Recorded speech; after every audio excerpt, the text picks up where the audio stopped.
Bonjour à vous, bienvenue sur cette nouvelle vidéo de l'atelier LGG. Très content de vous retrouver pour ce nouveau tutoriel, le premier tutoriel de l'année. Donc je profite de l'occasion bien sûr pour vous souhaiter une très bonne et heureuse année à tous et à toutes. Et vous remercier aussi pour toute la belle année qu'on a passée ensemble sur la chaîne. Donc merci pour tous vos commentaires, pour tous vos encouragements. Merci de prendre le temps de partager sur le groupe Facebook toutes vos réalisations et vos suggestions aussi. Donc vous êtes une principale source d'inspiration pour moi. Et c'est grâce à vous en fait que je continue à être motivée pour partager encore plus. Je ne suis pas une grande experte du crochet. C'est quelque chose que j'adore et je ne cesse d'apprendre des nouvelles choses chaque jour.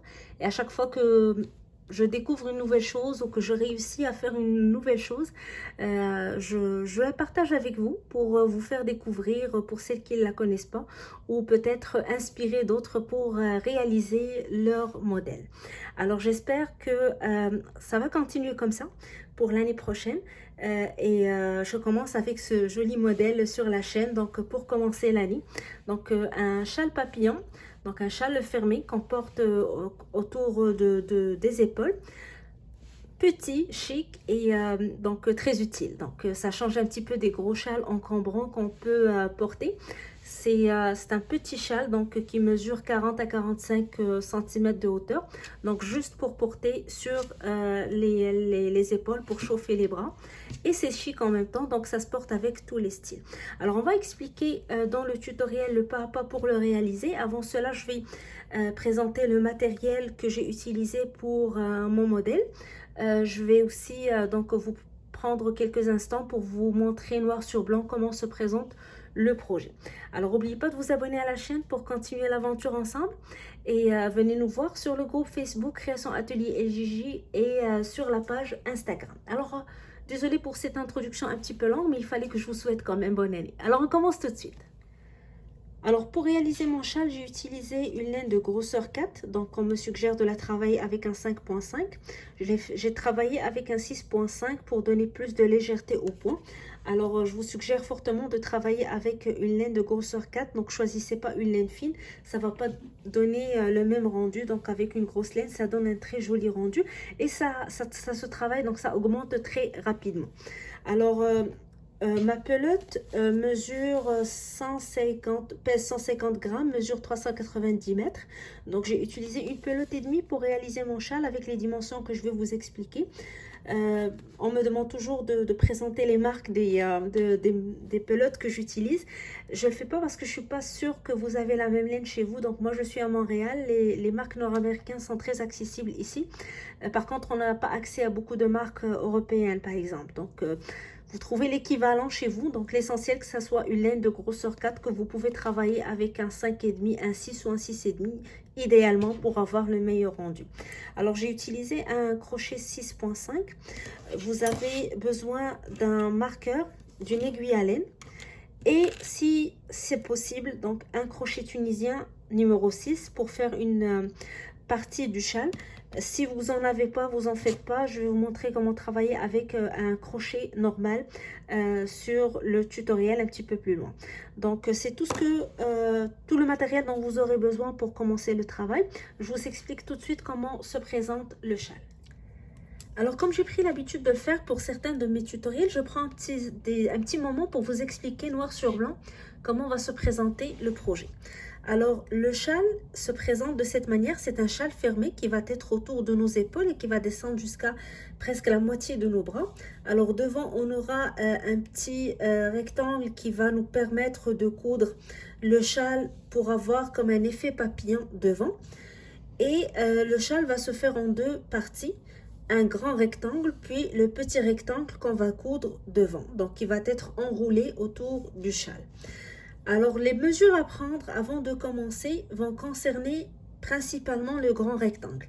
Alors, le châle, ce rectangle, va être, comme j'ai dit, autour des épaules et qui va aller jusqu'à la moitié du bras. Donc, vous prenez le centimètre et vous faites le tour en prenant aussi vos bras. Donc, vous les collez sur votre buste et puis vous faites le tour avec le centimètre au niveau de la poitrine pour prendre les mesures exactes, donc pour que le châle ne soit pas serré. Bien sûr, le nombre de centimètres que vous allez trouver, on va venir le noter sur la longueur de notre rectangle. Alors pour moi, j'ai pris 115 à 120 centimètres. Je mets du large, moyen à large, donc ça va être dans les 115 à 120. Ça étire un peu, donc la laine étire un peu, il faut prendre ça en considération et je vais vous dire comment faire attention à ce point lorsqu'on va commencer à crocheter. Mais le plus important au début, c'est de prendre les mesures. Alors si vous faites une taille moyenne à large, vous allez prendre les mêmes mesures que moi. Si vous avez des épaules plus larges, une poitrine plus forte, n'hésitez pas à prendre les mesures avant de commencer.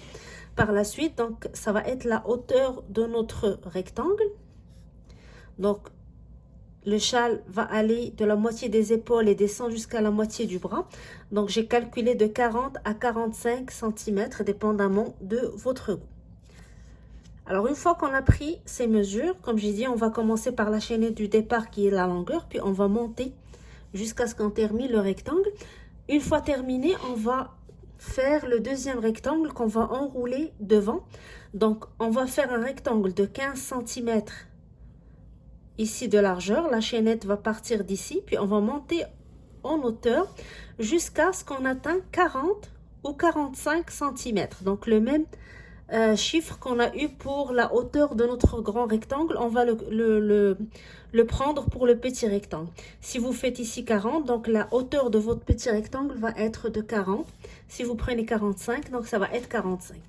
Une fois qu'on a terminé les deux rectangles, on va prendre le grand rectangle, on va le coudre pour former un cercle comme ceci. Puis le petit rectangle, on va l'enrouler devant pour avoir l'effet papillon. Alors, c'est tout ce qu'il faut savoir avant de commencer, donc pour prendre les mesures.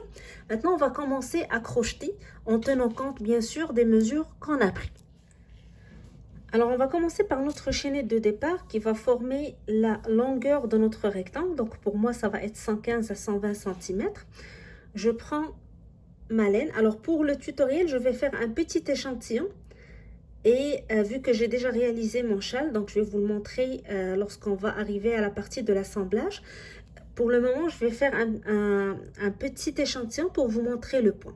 Donc vous allez commencer par votre chaînette de départ, peu importe le nombre de mailles. Donc il n'y a pas un nombre exact parce qu'on n'a pas un motif à faire qui va nécessiter un nombre de mailles exact ou une multiplication spécifique. Donc on fait juste des mailles jusqu'à ce qu'on arrive au nombre de centimètres recherché, donc selon la taille qu'on travaille. Si vous travaillez comme moi 115 à 120 cm ou si vous travaillez une taille plus petite ou plus grande, donc vous allez prendre en considération le nombre de centimètres que vous avez pris pour la longueur de votre rectangle. Alors, une fois que vous avez fait votre chaînette, en prenant les mesures, n'hésitez pas à les tirer un peu. Parce que le point qu'on va utiliser, donc on va travailler avec des demi-brides dans la majorité du temps. Et c'est un point quand même qui étire. On va aussi utiliser, si vous utilisez comme moi un gros crochet avec une grosse laine, ça étire. Donc, il faut prendre en considération tous ces éléments-là dans notre travail.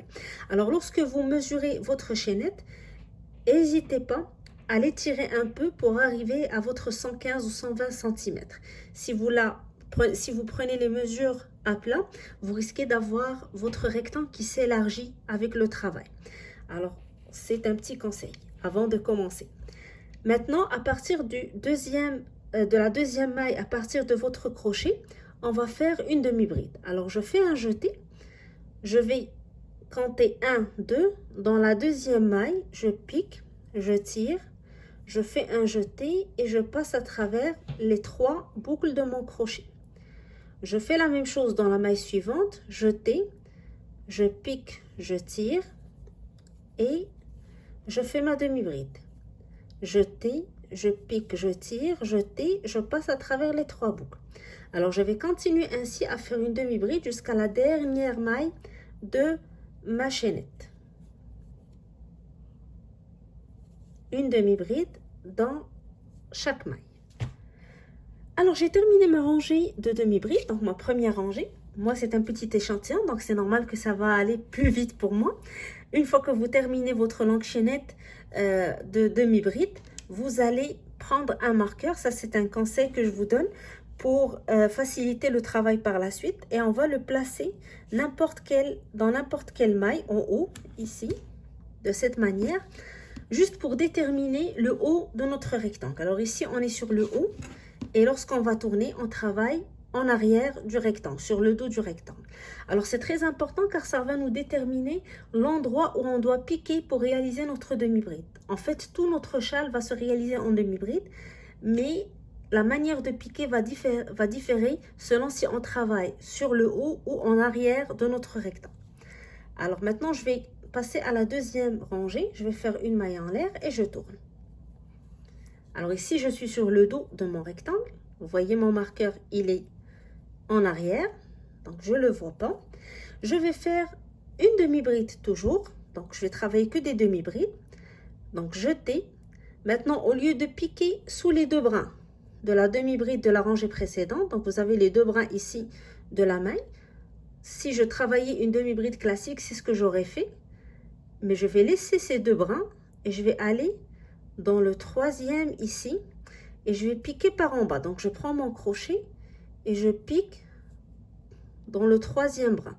Normalement, il est en arrière de mon point, mais ici, il se présente devant vu que je suis sur le dos de mon rectangle. Alors je tire, je fais un jeté et je passe à travers les trois boucles. Je recommence, je fais un jeté, je vais à la maille suivante. Alors toujours, au lieu de piquer sous les deux brins de la maille précédente, je vais laisser ces deux brins et je vais aller chercher le troisième ici. Et ici, je pique par en bas. Vous voyez comment je pique, comment j'insère mon crochet par en bas. Je tire et je passe à travers les trois boucles. Jeter, maille suivante. Voici les deux brins de ma maille. Je les laisse, je vais chercher le troisième ici. Je pique par en bas, je tire et je fais ma demi-bride. Et je vais continuer de la même manière jusqu'à ce que je termine ma rangée. Je fais toujours un jeté et je vais aller chercher la troisième boucle ici, le troisième brin de la maille qui va être devant moi. Je pique par en bas, je tire et je fais ma demi-bride. Vous pouvez aussi choisir de travailler des demi-brides simples, sauf que cette manière de travailler la demi-bride va nous donner un joli rendu qu'on va voir quand on va terminer cette rangée. Alors, je vais terminer cette rangée de demi-bride que je travaille dans le troisième brin par en arrière. Et vu que je suis sur le dos, donc je pique par en bas dans le brin qui est devant moi et je fais ma demi-bride. Alors, je vais continuer, je vous retrouve à la fin de la rangée. Alors, j'arrive à la fin de ma rangée, je vais travailler les deux dernières mailles avec vous. Donc, jeter, je pique dans le troisième brin, je tire, je fais ma demi-bride et je fais la même chose pour la dernière maille. Donc, il ne faut jamais oublier cette dernière maille. Jeter, je pique dans le troisième brin, je tire et je fais ma demi-bride. Alors, une fois que j'arrive à la fin, je fais une maille en l'air et je tourne. Alors ici, je vais me retrouver sur le haut de mon rectangle. Alors, vous voyez la manière dont on a travaillé la demi-bride, ça nous donne une jolie tresse devant qui donne un joli motif ou une jolie texture pour notre travail. Donc, c'est la raison pour laquelle on a fait ce petit exercice pour avoir ce joli rendu. Alors maintenant, je suis sur le haut de mon travail. Alors, quand je vais travailler ma demi-bride, je dois toujours chercher mon troisième brin. Maintenant, il se retrouve en arrière. Lorsque je travaillais sur le dos du rectangle, le troisième brin était devant moi. Maintenant, vu que je suis sur le devant, il se retrouve en arrière. Alors, vous avez vos mailles ici. Les deux brins sont en haut. Le troisième est derrière. Donc, c'est le brin qu'on voit ici. Donc, c'est ici qu'on va travailler pour cette rangée. Vous allez travailler votre demi-bride normale, donc vous faites un jeté. Au lieu de piquer sous les deux brins, vous allez aller en arrière et vous allez chercher le troisième brin ici. Tire et je fais ma demi-bride. Alors, j'ai travaillé la première maille dans le troisième brin. la deuxième maille, je vais faire la même chose. Donc, je fais un jeté. Au lieu de piquer sous les deux brins, je vais mettre les deux brins devant. Je vais aller chercher le troisième brin en arrière. Maille suivante, je mets les deux brins devant. Alors, les deux brins que je mets devant, que je laisse de côté pour travailler le troisième, c'est les deux brins qui me permettent d'avoir la petite tresse devant pour faire le point. Je fais un jeté, je laisse les deux brins devant et je vais aller chercher le troisième en arrière. Alors, je pique, je tire et je fais un jeté, je passe à travers les trois boucles.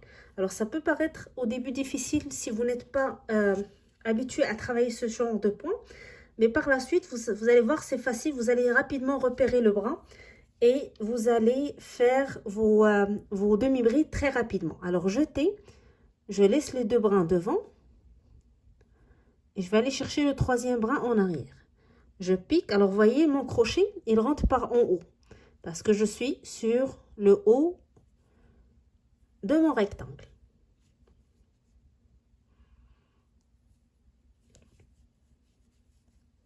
Et je vais continuer de cette manière jusqu'à ce que je termine toute la rangée. Alors, toujours les deux brins devant et je travaille le troisième en arrière, celui-là, jusqu'à ce que j'arrive à la dernière maille ici. Donc, je vais travailler toujours dans le troisième. Alors, je vais continuer et je vous retrouve à la fin de ma rangée.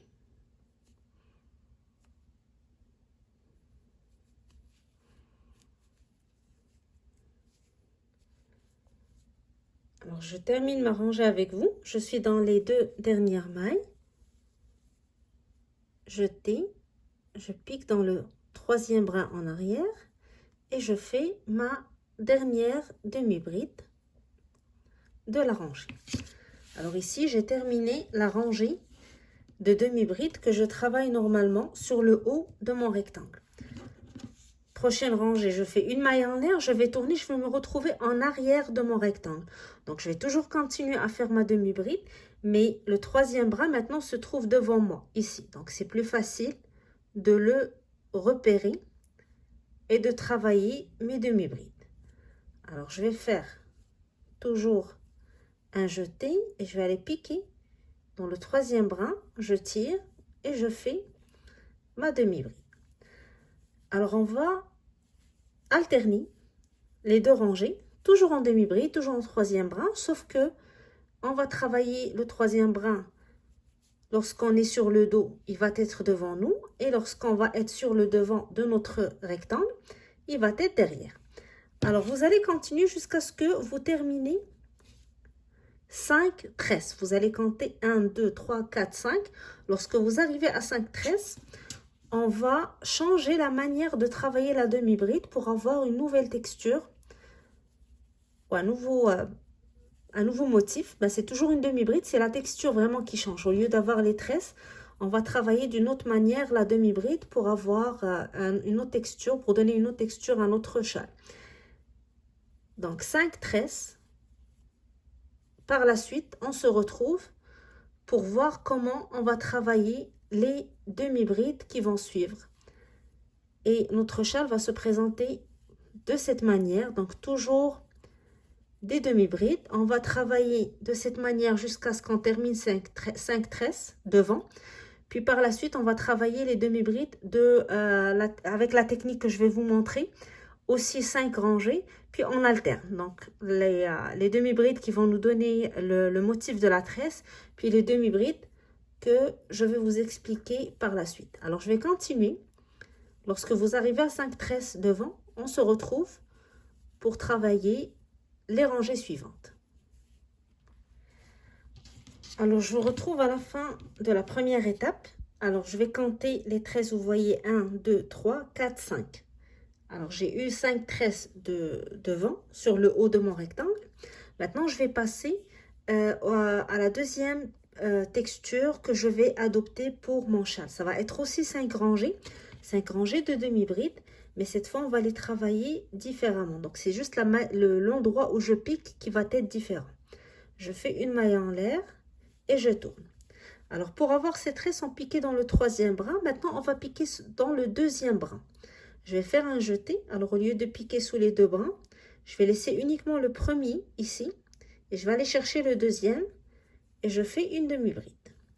Alors, ici, je suis sur le haut de mon rectangle, je rappelle. Alors, le deuxième brin se retrouve en arrière. Donc, j'ai le premier ici et le deuxième en arrière. Je laisse le premier brin de côté et je travaille le deuxième. Le deuxième brin, comme j'ai dit, c'est celui qui est derrière. J'ai celui devant ici, le premier, le deuxième, puis le troisième sur le dos. Alors moi, je pique dans le deuxième. Je pique dans le deuxième. Alors, vous voyez, la texture, elle est différente. Ici, on avait des tresses. Maintenant, on a juste le premier brin qui apparaît. Donc, ça donne comme des petites vagues de vent. Pour créer un changement dans la texture visuelle de notre châle. C'est toujours des demi-brides. Mais l'endroit où on pique crée toute une différence. Donc, je pique toujours dans le deuxième brin. Donc, le brin arrière, j'ai le premier. Donc, toujours pour le repérer, si vous travaillez une demi-bride normale, vous allez piquer sous les deux brins. Alors, au lieu de piquer sous les deux brins, vous laissez le premier de côté. Vous allez chercher le deuxième. Et vous continuez comme ça jusqu'à ce que vous terminez votre rangée. Toujours dans le deuxième brin. Jusqu'à la fin. Une fois que vous terminez la rangée, on fait une maille en l'air et on tourne. Alors je tourne, je me retrouve en arrière de mon rectangle. Alors lorsque je travaillais devant, je piquais dans le deuxième brin. Quand je vais tourner, le deuxième brin se retrouve dans la première position. Il est juste devant moi ici. Alors vous vous rappelez, lorsqu'on travaillait la première texture ou la première technique de notre demi-bride, on piquait dans le troisième brin, ici. Donc, il était en bas de notre maille. Donc, maintenant, on va piquer dans le brin qui est en haut, ici. Alors, normalement, si on faisait une demi-bride normale, on piquerait sous les deux brins. Alors, maintenant, on va juste piquer sous le brin devant. Vu qu'on est sur le dos du rectangle, on pique sur le brin devant.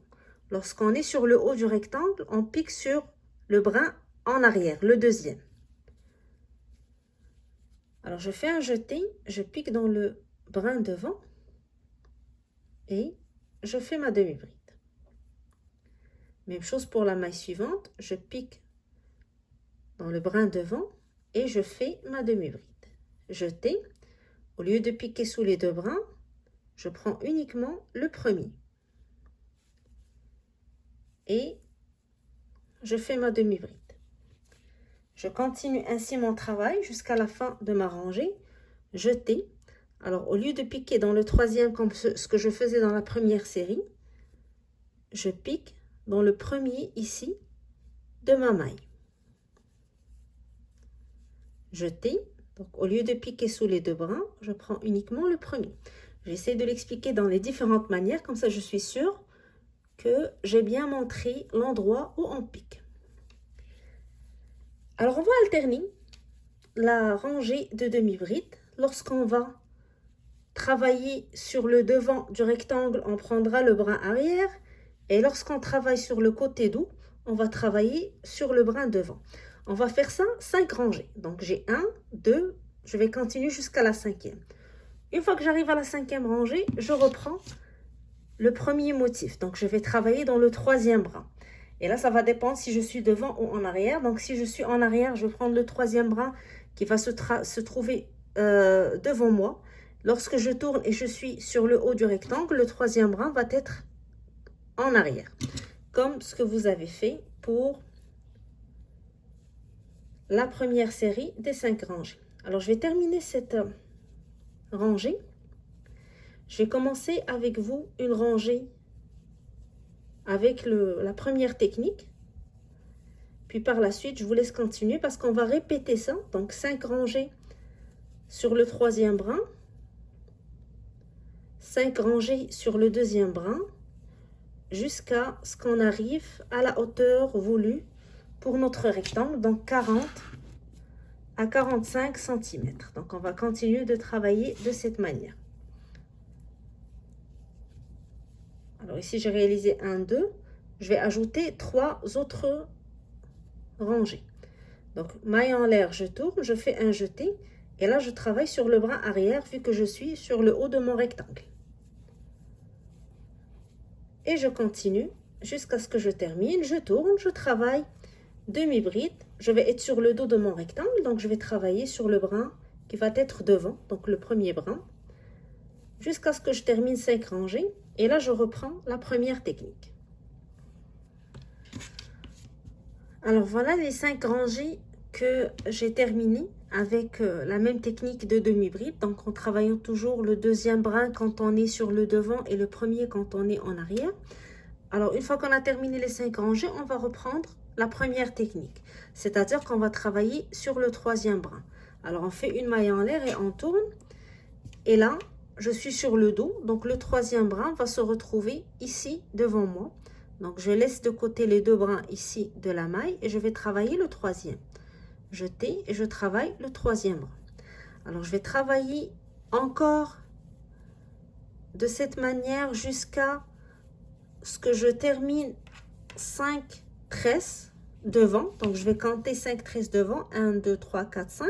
Et là je reprends la deuxième technique. Donc je travaille sur le deuxième brin en arrière si je suis devant et le premier si je suis en arrière.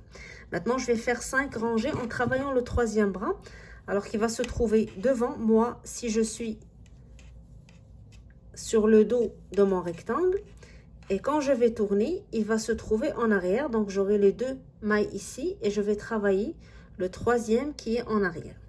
Alors c'est la même technique, les 5 tresses, je ne vais pas la répéter avec vous, vous pouvez retourner sur le tutoriel un petit peu en avant pour revoir la technique. Comme j'ai dit, on va continuer, on va voir compter 1, 2, 3, 4, 5 tresses, là on change de technique, on compte 5 rangées, on change de technique, on retourne au troisième brin pour avoir les tresses, on compte 5 et on continue. Alors je vais vous montrer le châle que j'ai déjà terminé, ou le rectangle que j'ai déjà terminé, j'ai pas encore fait l'assemblage.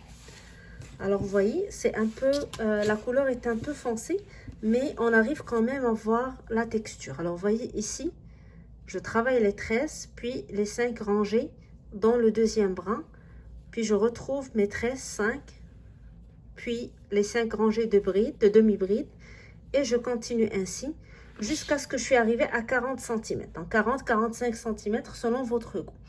Une fois que vous avez terminé cette étape, donc on aurait terminé le grand rectangle, on va maintenant passer au petit rectangle qui va être enroulé sur le devant du rectangle ou sur le devant de notre châle pour nous donner cet effet papillon sur le devant. On va le faire donc tout de suite. Alors, avant de passer au deuxième rectangle, je voulais juste vous rappeler de laisser un long fil lorsque vous arrivez à votre dernière rangée. Donc, lorsque vous tirez votre dernière maille en l'air pour terminer votre travail, avant de couper votre fil, laissez un fil assez long pour pouvoir faire les coutures. Et ça pour le grand rectangle et aussi pour le petit qu'on va travailler tout à l'heure. Donc, juste pour faciliter l'assemblage par la suite. Alors pour faire le petit rectangle qui va s'enrouler donc sur le devant de mon châle, j'ai choisi de le travailler avec un point du crochet tunisien, donc un point qui ressemble beaucoup au tricot, donc c'est le point jersey. Il donne un très joli rendu et ça va très bien avec la texture qu'on a choisie ou les motifs qu'on a choisis pour notre châle. Alors pour le travailler, normalement on travaille avec des crochets tunisiens comme cela, mais si vous n'en avez pas, vu que c'est pas une grande chaînette, c'est 15 cm seulement, on peut travailler avec notre crochet classique. Donc on va travailler toutes nos mailles sur notre crochet, et comme c'est 15 cm la chaînette, donc ça va pas causer un problème. Alors mon conseil avant de commencer, n'utilisez pas les crochets avec les grosses poignées. c'est très difficile de travailler toutes les mailles sur cette toute petite partie-là. Donc, choisissez un crochet métal comme celui-ci. Comme ça, vous pouvez avoir toutes vos mailles sur le crochet. Si le crochet tunisien vous dérange, vous ne voulez pas travailler ça, vous pouvez uniquement faire un rectangle en demi-bride. Ça va très bien aller avec le châle, donc ça va donner aussi un joli rendu. Donc, à vous de choisir. Celles qui veulent essayer le crochet tunisien, donc ou qui ont l'habitude de le faire. Donc, je vais faire ce joli point que j'ai déjà d'ailleurs présenté dans un autre tutoriel où j'ai présenté ce joli bandeau avec le même point. Donc, vous voyez, ça donne un très joli rendu à la fin. Donc, c'est comme du tricot et c'est très facile à faire aussi. Alors, je vais prendre mon crochet simple. Je ne vais pas utiliser mon crochet tunisien. Peut-être que la majorité n'ont pas accès ou n'ont pas un crochet tunisien disponible. Donc, on va utiliser le crochet classique. Alors, on commence une chaînette normale qui va mesurer, comme on a expliqué, 15 cm.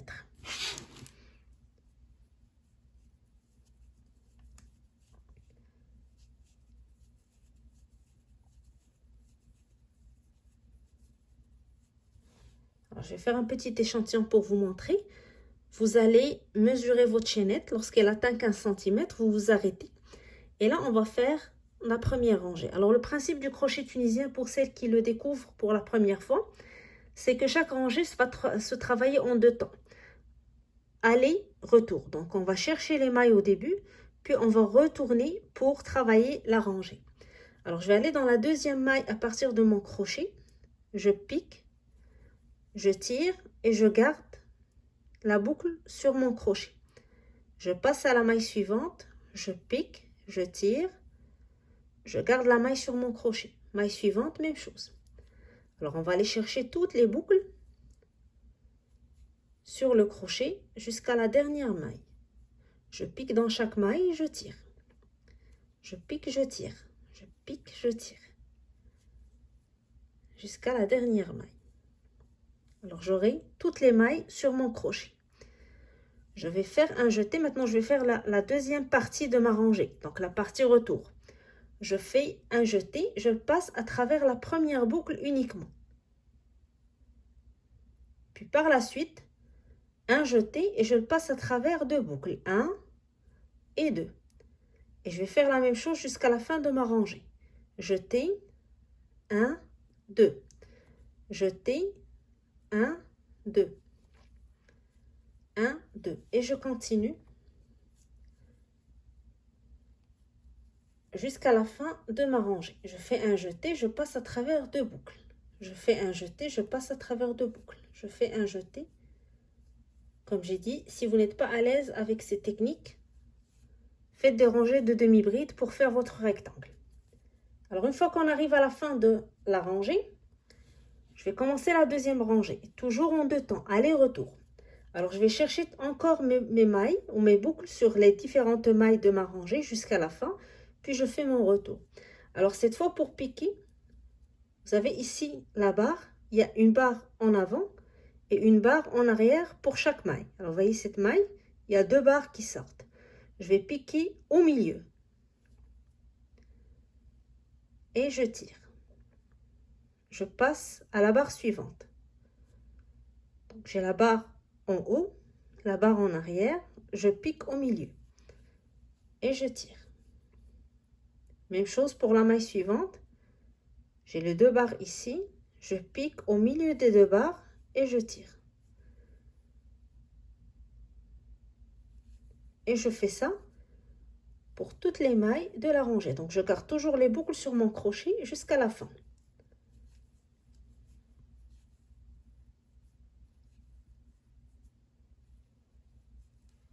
Alors, il ne faut jamais oublier la dernière barre qui reste ici. La dernière barre. Donc, quand j'arrive à la fin, je pique sous les deux brins. Alors, j'ai les deux brins ici. J'insère mon crochet et je tire. J'ai toutes les boucles sur mon crochet. Je fais le même retour que la rangée précédente. Je commence par faire un jeté. Je le passe tout d'abord dans une boucle. Puis par la suite, à chaque fois que je fais un jeté, je le passe dans deux boucles.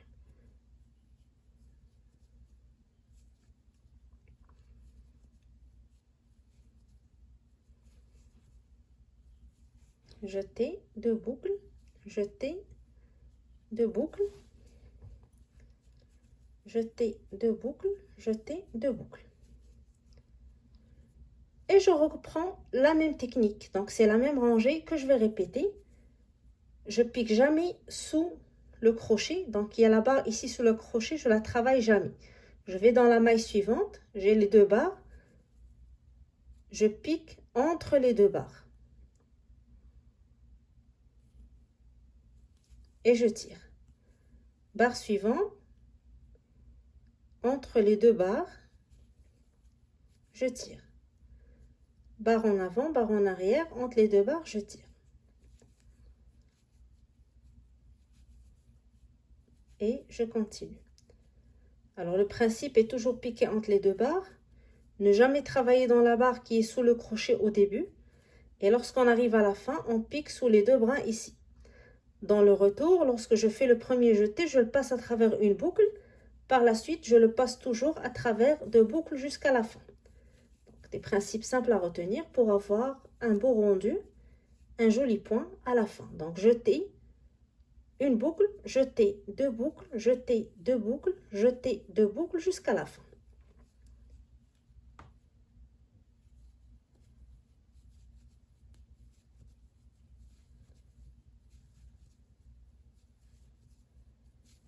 Alors, on va continuer ainsi jusqu'à ce que notre rectangle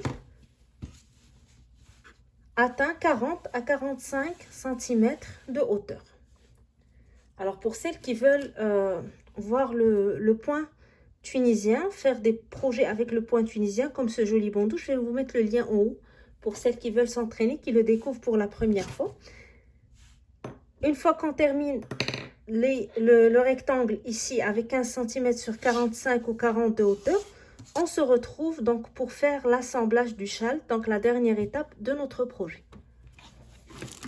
Alors je prends pour commencer le grand rectangle. Alors je place le motif en haut vers moi. J'ai pris mon aiguille à laine, je l'ai attaché à mon fil. Alors lorsque j'ai coupé mon fil, j'ai laissé un fil long pour faire les coutures. Si vous ne l'avez pas fait, vous pouvez toujours attacher un nouveau fil dans votre dernière maille et prendre votre aiguille à laine pour faire les coutures. Alors je vais prendre les 2 bouts de mon rectangle. Donc je vais placer une à côté de l'autre, d'une manière à avoir les mailles une sur l'autre de chaque côté. Alors maintenant, vous voyez, j'ai le dos de mon rectangle qui est en haut, vu que je l'ai plié. Donc le motif est à l'intérieur. Donc juste pour avoir les coutures à l'intérieur. Et je vais commencer à coudre. Donc je vais prendre mon aiguille à laine et je vais tout simplement faire des va-et-vient en prenant une maille de chaque côté. Vous pouvez aussi choisir de faire ça en maille coulée en utilisant votre crochet. Donc choisissez la technique qui vous met le plus à l'aise. Si vous êtes mieux dans la couture, vous pouvez utiliser votre aiguille à laine. Si vous voulez utiliser votre crochet, donc vous allez juste avec le même fil, vous allez prendre votre crochet et à chaque fois vous allez piquer dans les 2 mailles, une de chaque côté, et tirer pour faire une maille coulée pour fermer. Alors je vais continuer des va-et-vient de cette manière en prenant toujours une maille de chaque côté jusqu'à ce que je ferme complètement mon rectangle. Donc je vais le fermer pour avoir le rang qui va constituer donc mon châle.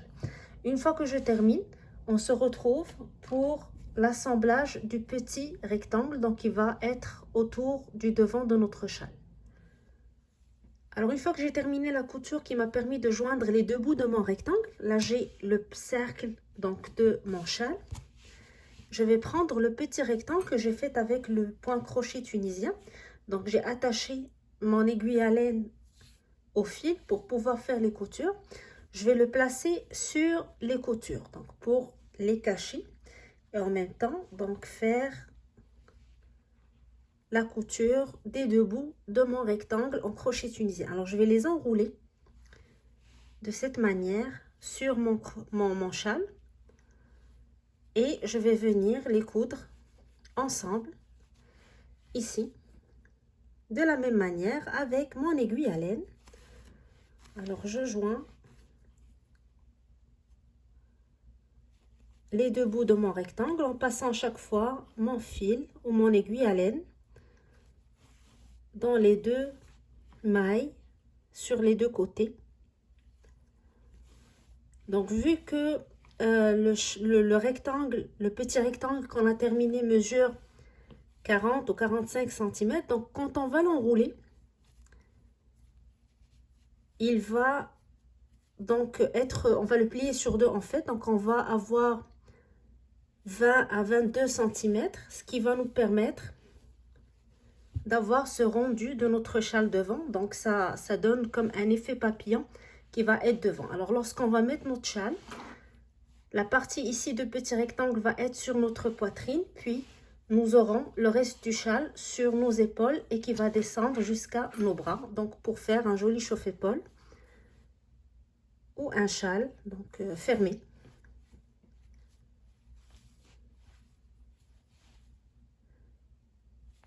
Il y a beaucoup de modèles semblables en tricot. Alors moi, comme je ne maîtrise pas les aiguilles, je cherche toujours à faire l'équivalent en crochet pour me permettre de faire des beaux modèles qui s'approchent un petit peu des modèles tricot, mais avec des points toujours simples, qui donnent des rendus classiques, qui ne se démodent pas, donc on peut porter avec n'importe quel style. Et qu'on peut adapter aussi à toutes les tailles. Donc, c'est très important. Alors, même celles qui ont choisi de faire le petit rectangle en demi-bride, vous allez voir, ça va vous donner un joli rendu aussi. Donc, sauf que le point tunisien, ça ressemble plus à du tricot. C'est pour ça que j'aime bien le travailler. Et je termine avec la dernière maille. Je vais couper mon fil. Donc je vais faire d'abord un petit nœud pour le sécuriser, puis je rentre mon fil loin à l'intérieur pour pouvoir le cacher.